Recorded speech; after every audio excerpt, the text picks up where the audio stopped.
Okay, so first of all, I'll introduce our guest speakers today. And first of all, Sandy, from his great experience in high school bands, plays, doing sound, he didn't know that that'd be the gateway to a life in concerts and shows. Excited by technology and working smarter, not harder, he now has 20 years of music, theatre, circus, arts festivals, or installations. Sandy thrives on the challenge of learning new things, working with people, pushing limits, and taking sonic artistry to the next level. Then we have Jeff MacKenzie. He is the technology lead at JANZ in Australia. Jeff is charged with guiding the overall product technology strategy at JANZ, ensuring alignment with industry trends, maintaining customer confidence in JANZ products and services, and supporting customer adoption of new technologies. Jeff has a lifelong passion for the industry, with a career spanning decades in audiovisual, communications, and technical management roles, including system design, integration, live production, broadcast, global events. He is a contributor to several national and international standards groups and associations. Within his role at JANZ, Jeff resides at the crossroads of AV and IT, assisting AV people with IT and IT people with AV. And lastly, but not least, Mark Corbett. As a freelance audio engineer, Mark has been involved in many aspects of the audio world. He enjoys the combination of physical and nerdy aspects of the job. For the last few years, he's been focused on the deployment of large format concert systems and all the tricky bits that make it happen. Right, so who would like to take it off first? Sandy, since you're the furthest away. Yeah, pleasure. Thanks for having me, guys. Kia ora. I wasn't present at the last meeting regarding this AVB versus Dante digital audio standards kind of conference that you had. So I'm not really sure what was covered back then, but really I can sort of best talk about my experience with these digital formats, and in particular Dante and AVB. And obviously Dante is just prolific. It's everywhere. Every manufacturer seems to have a Dante device, but not every manufacturer seems to have an AVB device.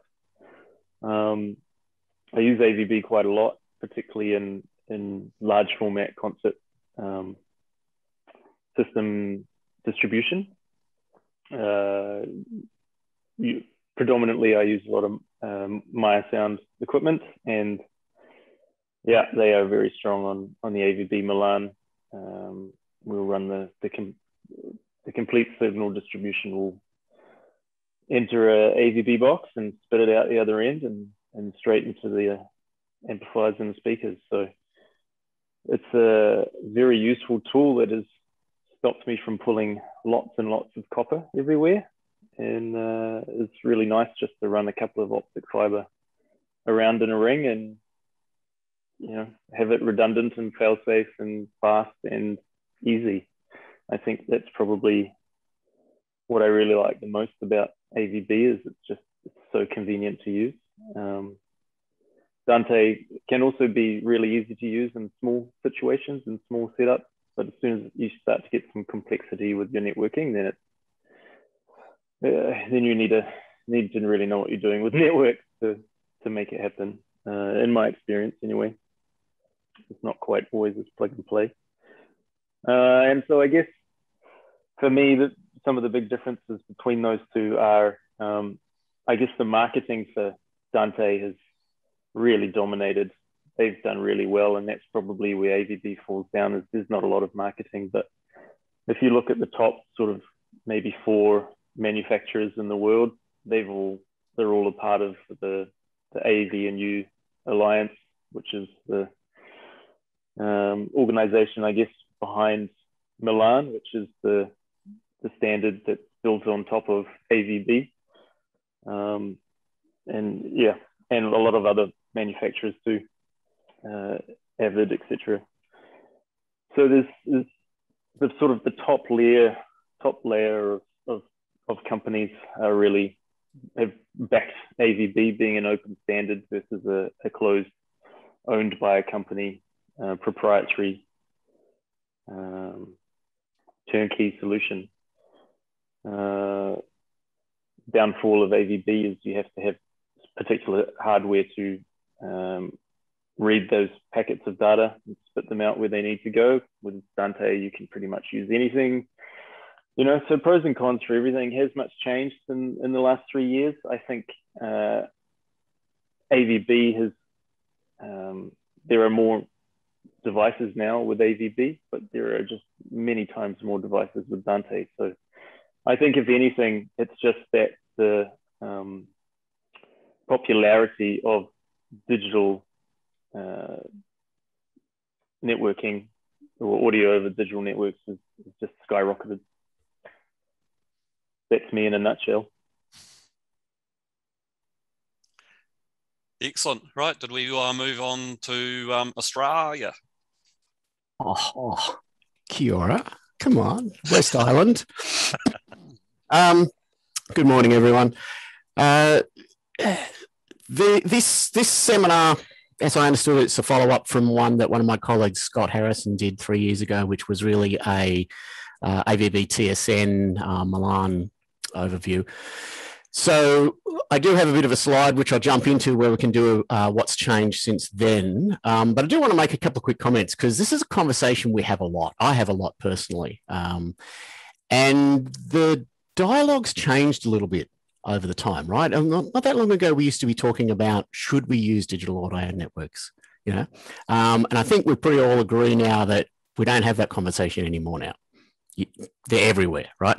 So now quite often the conversation is, which one should I use, right? There's choice now. And even you, Fraser, you described this as Dante versus AVB. I really don't like that term because I don't see it as a competition, right? They're tools.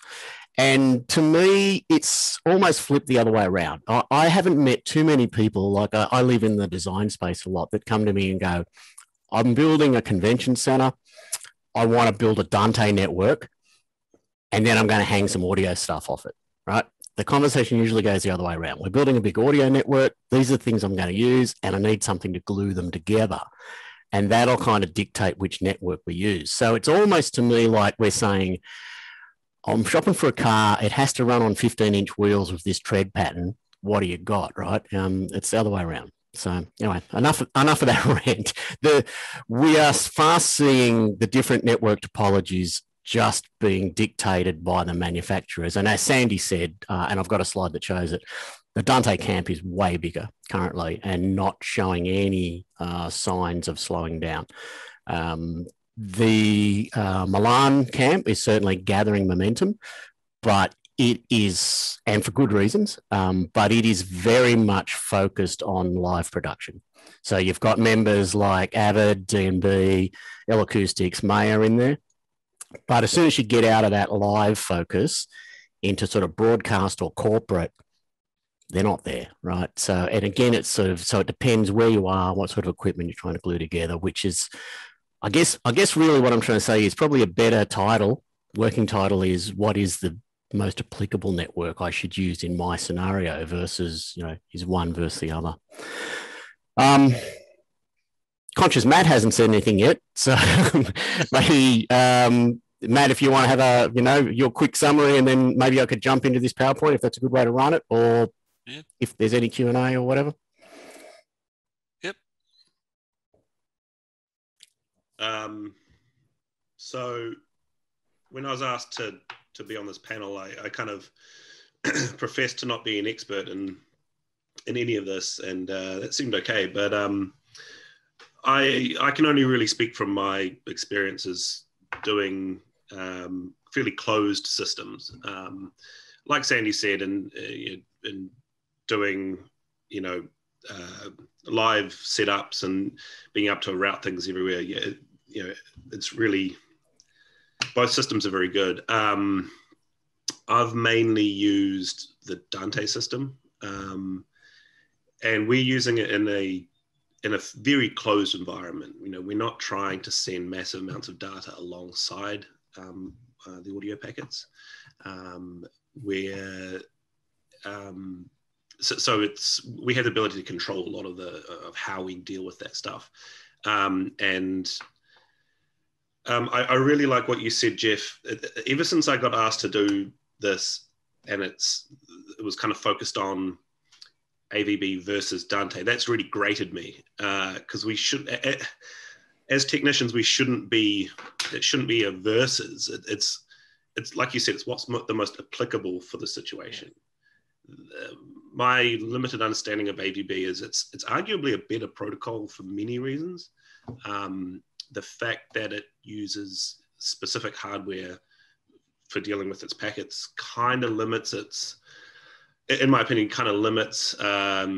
its use in large infrastructure. So for example, maybe universities, I don't really know. Whereas Dante is easier to add to a network, but it also means that you can buy off the shelf hardware. It gives you bigger range. For what we do in my limited experience is, having the ability to get off the shelf equipment that's fit for purpose rather than having to fit under a banner is really powerful. It's really good.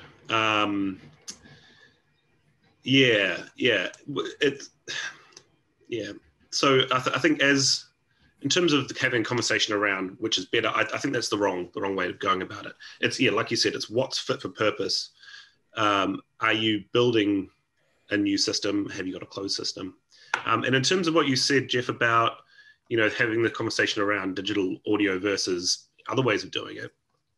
And just offline, Sandy was away. He said it saved a lot of pulling copper. For me, it's just we pull more copper. We still have analog backups. We still have all these things in our thing. So it's having that kind of leads on to other things like the way you get redundancy in a system as well. Because there's something to remember about all of this digital over IP or digital over network stuff is it doesn't really matter which protocol you're using. You have to think about redundancy, and you have to think that it comes down to a 30-cent connector on each end. That's something that we shouldn't forget. That is, sorry to jump in, but you just hit something there that that's a pet soapbox topic of mine too, right? Is that effectively, as an industry, as an AV industry, we're taking advantage of the IT industry's massive size, right? They're churning this stuff out, sense to what, specialist AV equipment can be built for. But I totally agree with you. Back in the good old days, we had this connector called an XLR, right? Big, chunky 3-pin thing that you could drive a truck over, and it may not crush, right? It might live through the experience, and it carried one channel of audio.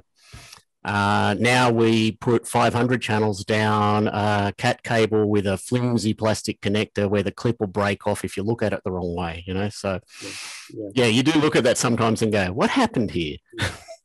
So in kind of going on with that, when you start to build redundancy into networks, having multiple switches or that kind of stuff, the cost really starts to add up.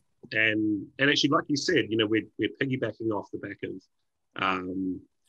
a fairly large industry, that churns out equipment. So, it's actually very easy for in our world to reap the benefits of that by having multiple switches. So, in terms of redundancy, the companies that I work for, we usually have multiple switches. So one handling your primary, one handling your backup, your secondary, and then we'll still have analog returns as well. So, having the ability to do that is quite good, and just buying off the shelf components, especially ex-lease equipment, can be really good, and you can get it for a fraction of the price. So if you're kind of deciding how to build a network, it can be a very attractive thing with Dante. Most of the trouble that I've had is when you start to use both systems as well. So, Sorry, that shouldn't have come out loud. When you start to, there's an example where we have a company I work for has all of their system run through Dante in terms of all the returns from front of house to the PA. And that's beautiful. It works really well. It's very simple. It's highly redundant. It's rock solid. But then we made a decision to use Motu interfaces as a way of getting, for doing our alignment and our measurement. And to get that into the same network running the control network, we had to add another adapter to the network, to the computer. It just kind of caused chaos. And, so yeah, it kind of seems like if you're crossing those boundaries, it can be a bit of a pain. Especially when you start talking clock management, right? I mean, if you start doing a large, and we see this a lot in sort of convention spaces and things where they may have a per space Dante network and then a backbone network, and then someone's wheeled in another system. And so we've got 3 different clocking domains. That's terrible. One has to be the master, right? And there's quite often rules about that. And yeah, anyway, before we jump in, one thing you did say that I just wanted to latch onto while the thought's still in my head too, this is sort of getting down to AVB versus Dante. One of the big advantages in a 30-second nutshell of AVB is their stream management, right? This has always been their thing. It's like we reserve 70% of the bandwidth for multimedia traffic so we can share with other devices. And of course, technically that's great. Trouble is no one does that. And that's driven by a couple of things. Number one, paranoia. I don't know anyone who lets like a couple of 100 channels of AV traffic loose on their corporate network. We run standalone networks. And even in corporate world now, the great convergence theory, we were all going to converge onto one network, is basically stopped dead due to security. We did a project here with a major bank where they rolled out 150 Zoom rooms. In every room, the AV was an island, and the only connection to their corporate network was the NUC in the room via a USB cable, and that was done for security. They're all paranoid about cyber attacks. No one wants to risk opening up an AV network on their corporate network. So that converged world kind of has stalled, almost completely stopped, which means that we've now got a dedicated network for our AV, and like a 6-channel stream of Dante takes 6 megabits per second. That's nothing. It's a blip on a 1 gig network. So all of this, bandwidth reservation, prioritization means nothing when you're using like 2% of your bandwidth, right? So you've got to throw that into the mix. It's like there's the theoretical best. And yes, you can prove that if you push an AVB network, it'll hold up a lot longer, right? You can push it up to like 100%, but no one does that. Just buy more bandwidth. I had a job today doing exactly that, where I was literally splitting the networks apart so that the audio traffic is completely separate to the house traffic, just so that there's just no more issues. Yeah. And network, because we're riding on the back of the IT industry, right? They're evolving much faster than the traffic is, right? I was reading a report the other day. They say by 2025, they expect we're going to see about 25% of 10 gigabit per second networks. Who cares, right? Like, it's like we can barely use up a 1 gig pipe. Now, video is a different story, of course. We're talking audio here, but you start pushing video down, then that's a different story. But if 10 gig networks become the norm, we're not going to break them, not by pushing too much bandwidth down, that's for sure. It'll be interesting too if 5G is realized and you can start using 5G devices to stream audio. Yeah, latency is a bit of a problem with them, though. Like anyway, should Fraser I jump into the PowerPoint and it'll probably give us some good. Well, hang on. Just going back to that with video take. So if we are sharing the space with other things, it might be worth talking about how we might need to make sure that audio is time sensitive as well. So making sure it gets delivered at the right time, and I guess that's where AVB, if it's dedicating some reserve for that, and it's got lots of time management, so it has to arrive at the output at a certain time. Hold that thought. There's been some movement on that space. So are we seeing my Yep, PowerPoint? we are indeed. Yep. Cool. I couldn't resist putting this this slide in. It's one of my favorite sayings, and it sums up what we're here talking about now, right? The good thing about standards is there's so many to choose from, particularly once we get into the world of IT, right? And that's exactly what we're talking about here. It's like we want to build an audio-visual network. Which one? Too much choice, right? They're all standardized. We've already dropped these names, right? These are probably the main four out there. There's certainly more. But AVB/Milan. So Milan is a set of rules that runs on top of AVB to try and standardize it a little more. One of the adoption problems we had with AVB was whilst it's standardized, it still left a lot of choice, right? You could run different stream protocols. There was no clearly defined discovery protocol, which meant that you could have two different AVB devices, both compliant from two different manufacturers, and they wouldn't pass audio between each other. And that's why the Milan group came along, and they basically agreed on a stream structure, on a discovery structure, so that you can have like a Avid console plugging into an L-Acoustics PA and it'll work, right? So Milan is sort of riding on top of AVB. They're not two different protocols. It's just like an agreed set of standards on top of AVB. Dante is Dante. We all know and love Dante. They've been around, Aussie company, just down the road in Sydney in Ultimo, doing great things.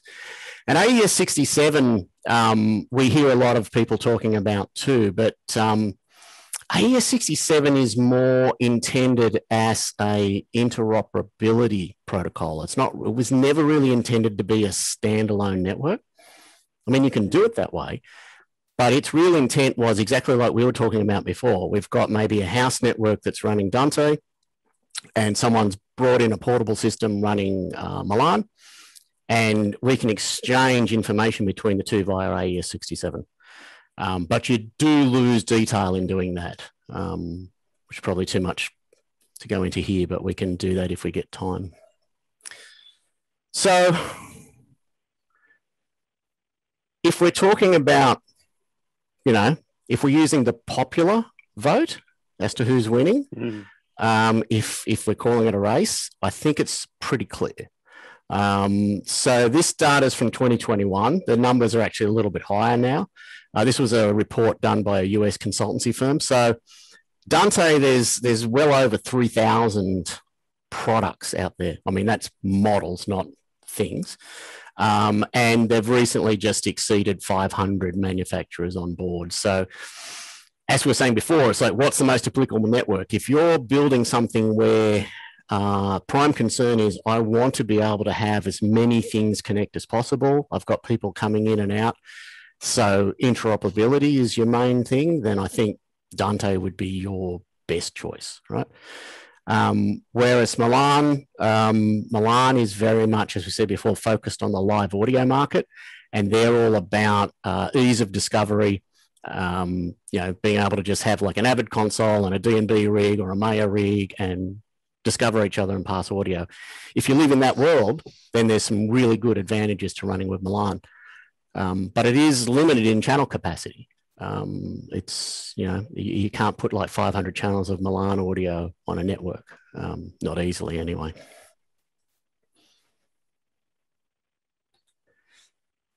So recent updates, which is really what the brief I had was, what's changed recently. So in the AVB world, Neutrik released this little board.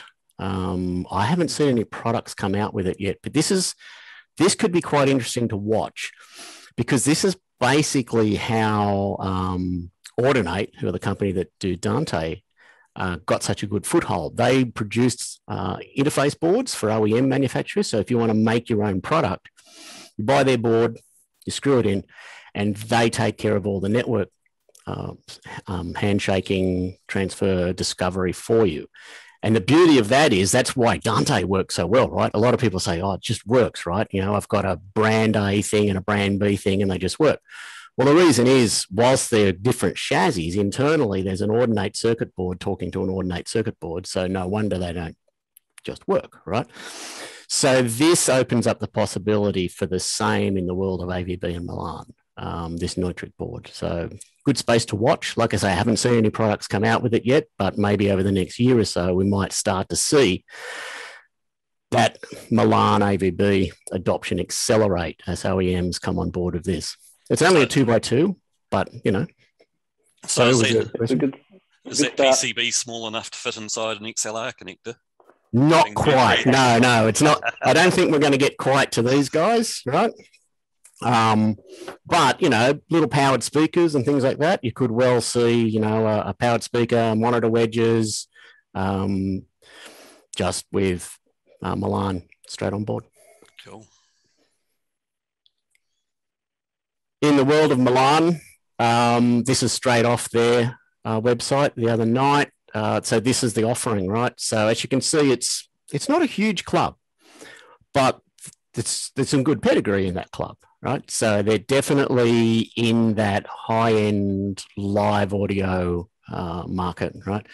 And I couldn't resist putting a nice picture of the P1 in there. Sorry, a bit of brand placement. That's kind of it though, right? So 1, 2, 3, 4, 5, 6 manufacturers. So again, coming down to what's most applicable for you. If you're a touring audio company and you're using products from these brands now, then, you know, you probably already own it. So that would be the logical choice there, right? And as Sandy had said, it's really easy, you know, because all the discovery is taken care of. You can plug a P1 in and it'll discover, you know, other Milan devices from other brands, and you can just pass audio between the two. It also adds redundancy, which isn't part of the AVB spec as well, right? Which we've talked about in this sort of market. If you've got a stadium-sized line array rig, you really don't want to rely on one of those 30-cent RJ45 connectors as a showstopper, right? You want to have a backup plan.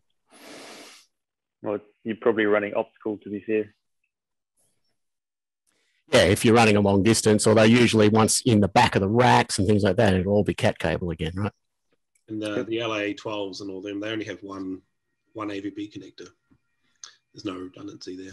I mean, you can go back to analog or digital, but, you know, AES. But... And there's tricks there too, right? I mean, it depends how far down in the weeds we want to get, right, on these topics, because so let's say our digital network fails, we fall back to audio, to analog.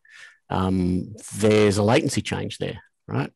Now, a lot of the processors like the P1 takes care of that. It time aligns the AES and the analog and the Milan, but you do need to be a bit careful about that, because what happens if one side falls over? You know, maybe the left side of the PA is still on the network and the right side falls down to analog. Have we thrown the time alignment out? Things like that. So, even worse, a couple of amps within an array. Yeah. You've got to be careful about that stuff. It's never as simple as the glossy brochure says, right? We should, you know, that's the thing, you know, the whole point of this stuff is to make life easy, but it is complex and we can't just write it off as easy. You know, you have to understand the consequences of it. But that's why we're technicians, right? Absolutely. I certainly feel like the job has changed a lot more to be IT specialists in a way. Oh, yeah. I mean, I used to, not that long ago, if I was going out on a job site, you know, where someone had some issues, I'd lug a fairly sizable toolbox with, you know, tools, soldering iron, cutters, things like that. Now I generally bring in my laptop, a bunch of cables and a bunch of adapters, and then call someone if I need the tools. In the Dante world, update-wise, so as I said before, their OEM collection now has exceeded 500 brands on board, 518 to be precise. And of those, there's 133 developing their first Dante products. So as I say, this Dante wave is not slowing. And I don't see any reason why it will. So if we're going for straight compatibility, Dante is the winner, right? It's going to support way more brands. They're so far ahead, I really can't see the others catching up anytime soon. So I can see Milan and AVB moving into specialized pockets, and Dante being the sort of the the People's Choice, the big leveler, the workhorse network. But they've been pretty busy too. So I don't know if you guys saw this press release. So about 3 years ago, Audinate said that they were developing AV products. So we've always associated Dante with just audio. Mm-hmm. The first Dante AV products were announced just the other week. So this is a game changer, right? So now on that same Dante network, we're now pushing video and audio around. And as you'd mentioned, Mark, it's all time aligned because Dante takes care of that now. So you can also route the audio independent to the video. So you don't have to have all these embed and de-embed boxes now. I could have a Dante AV box taking a signal from some sort of AV source, and I can just natively route the audio out to a Dante-enabled PA. But let the video go to projectors or screens or whatever, and the audio stays time aligned on those two. So that's pretty cool. Does mean we're going to burn up a lot more bandwidth though, right? Because we're pushing 4K 444, 4K 60 444 video signals around. So we're basically going to burn 1 gig per stream on those. So, Jeff, could I just jump in there for a second? Certainly. We've got about 10 minutes left to go. So if anybody's got any questions, could they please pop them in the question and answer so we can have a chance to answer them before the session finishes? Yeah, good point. Sorry, I'll hurry up. No, it's all good. It's all good. So quick screenshot, if you use Dante Controller recently, this is actually not quite what it looks like now. You may have noticed there's some new little icons down here. There's a headphone icon for audio channels. So now it can route audio, video, control, and you just use the same interface. So again, I can see this really picking up the pace in AV adoption because putting video over Ethernet network is not new, right? There's a lot of people out there doing it already. Crestron are doing it, Wirestorm are doing it, all those sort of guys. But they're closed systems. You know, like generally it's, I've got a Crestron system delivering the video and something else doing the audio, or I've got an XYZ box doing the video. Now this opens up the opportunity to truly share all that, right? You can mix and match. And if the Dante AV popularity picks up the same as it did with audio, we should have, you know, hundreds of nodes of AV product that can now natively pass both video and audio between each other, which I think is pretty exciting, right? It's the real kick along we need. So last slide. So they were the couple of products that were released. So Patton, these are both all US brands. These are using the Dante AV chipset now, including a little 4K PTZ camera. So obviously the intent is more to come, but you can kind of see the direction they're heading, right? So it was took longer than 30 seconds, I know, but that was the what's changed since last time section. So I think the Dante AV side's pretty exciting and definitely a space to watch. So I feel like I did a lot of talking there. Well, basically just more of everything, isn't there? Yeah, and like I say, it means that like AV networks are not going to go away, right? No. Like we said initially, it's not, the question isn't should we use a AV network? It's just like which one now. Yeah. So were there any Q&A in the Q&A box, Fraser? No, nothing there yet. Yeah. Oh, wow. Yeah. We put everyone to sleep. Yeah, well, we either did that or else everybody's quite satisfied with what you've said. Oh, no, here we go. Here's Kevin Green with a question. For a touring show wanting to patch into a venue's Dante network, should we be using fixed IP or self-assigned IPs? I'll have a crack at that one if you want. I'd ask the venue because you've just said the key word there is you need to integrate into theirs, so you need to follow the same scheme they're using. If they're using auto-assigned or DHCP-assigned addresses, then when you plug in, you should just work. If they're using statically assigned addresses, they'll need to assign you some addresses as well. Yeah, I think he's coming from the side of a venue. As in, what should we do as a venue? Should we be static or should we be... Oh, sorry, I flipped the question. I thought it was I'm coming into an existing venue. The There's definitely part of a larger conversation as well. Like, yeah. There's a couple of thoughts on that. Managing static IP addresses is a pain in the butt. Humans aren't designed to do that. Computers do it much better. There is middle ground, which is you use DHCP assigned but reserved addresses. So then every device gets effectively a fixed address, but you don't have to do them. That's kind of a good middle ground. You can also just, like say, reserve part of your addresses to be DHCP and leave some fixed. Yep. I hate statically assigned addresses because, every time we in our support department, we've got a few sort of standard rules in digital audio networking when people ring up with a problem. First problem is you've got the address wrong. If you say no, go back and double check it. You probably have. Second problem is it's probably a broken cable. Third problem is it's clocking. Between those three is generally where most of the problems lie. Yep. We have another question. Oh, no, it's just a thank you from Kevin for DHCP's a good advice. Yep. Any other questions out there?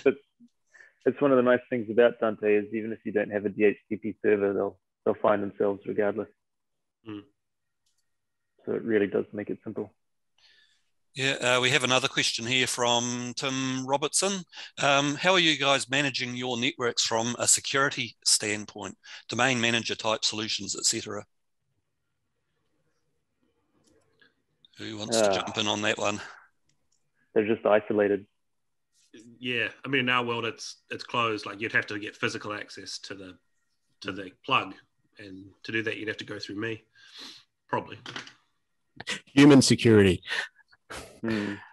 I've got a complex answer for that because we support, so I don't have my own well, I do. I've got my own little home network here, which runs Dante, and there is no network security on that. It's just me. But I think isolation is probably the most common that we see. It's a physically separate network, so to get access to it, you have to find a switch and physically plug into it, and hopefully it's in a room with a locked door. Beyond that, in the Dante world, you've got Dante Domain Manager, which works really well for that. That's an add-on cost. But all of these systems too, because we're using standard switches, we certainly are in the Dante world, you can implement port-based security. It's not a special tool. And you can pin lock all of your devices as well. It may not be what you're actually asking though, but the other question that comes up is integrity of your signal, which we start to get in banking world and things like that. They get a little bit paranoid, particularly on Dante, right? So I've got 20 meeting rooms with high level meetings going on and Dante audio flying around the building. Can someone walk in and plug in a laptop and record?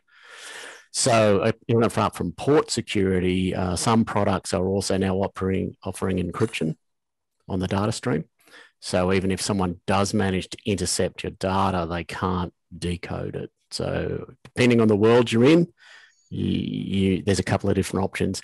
In defense, we do a few jobs with defense. The answer is just no. Simple. No digital audio. No. Use cassettes, don't they? I use analog in transparent conduits, so that you can actually even see a physical tap. Wow. Excellent. If there's no other questions there to come through, I think we should possibly wind up this since it's 9:44 and we'll then finish on time. Yeah, so it looks like we have no other questions there. So Yeah, thank you, gentlemen, so much for coming into this webinar today. It's been an absolute pleasure bringing this discussion to the conference. So thank you so much for your time today. Really appreciate that. And for those that have joined in on the webinar today, please support our trade show exhibitors that unfortunately missed out displaying their wares and getting to show them to you in person. These were Aspiring Safety, Fiasco Limited, Jans New Zealand, Herbers, John Herbers Limited, Kenderdine Electrical Lighting, LS Group, MDR Sound and Lighting, Metro Productions, Scenic Solutions, Showquip, Show Technology, Show Mark Limited, Stage Mark Limited, Theatre Light, and ULA Group. These suppliers that were supporting us in physical at the conference were Production Transport, Rouse, Metro, Sugar Sisters, Farah, Foxglove, Southern Cross, Strongback Crewing, and Hire Master. So please support all these people because they have missed out bringing their wares to you. So please visit their websites and support them. Yeah, so everybody, thank you for coming in today. Muchly appreciate having you here, and go to the ETNZ website for the next streams.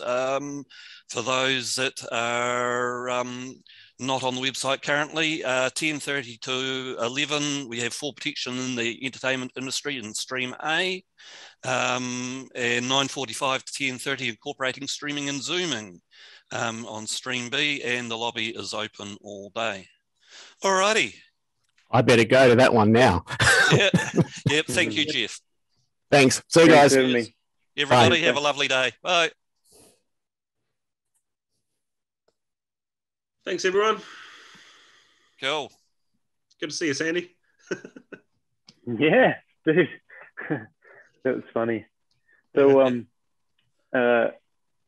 Fraser, you don't know this, but when I got asked to present on this, I actually reached out to Mark to go, hey, Mark, what do you know about Milan? What's happening? What's the state of the play in New Zealand? Because obviously I'm not there, I'm over here.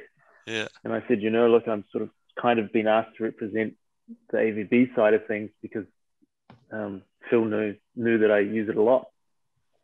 And his response was, I didn't know we had to be on a team. And I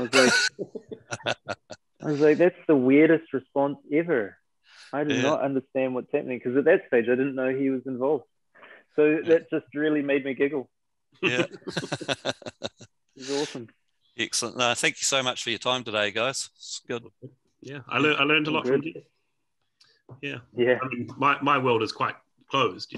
We do use Dante a lot, but it's all very, very closed system based. So. Yeah. Apparently, our audio is still going out. By the way. Yeah, it's all right. Yeah. Whatever. Yeah. Cool. Anyway, I'm going to carry on with my day. Yep. Thank you.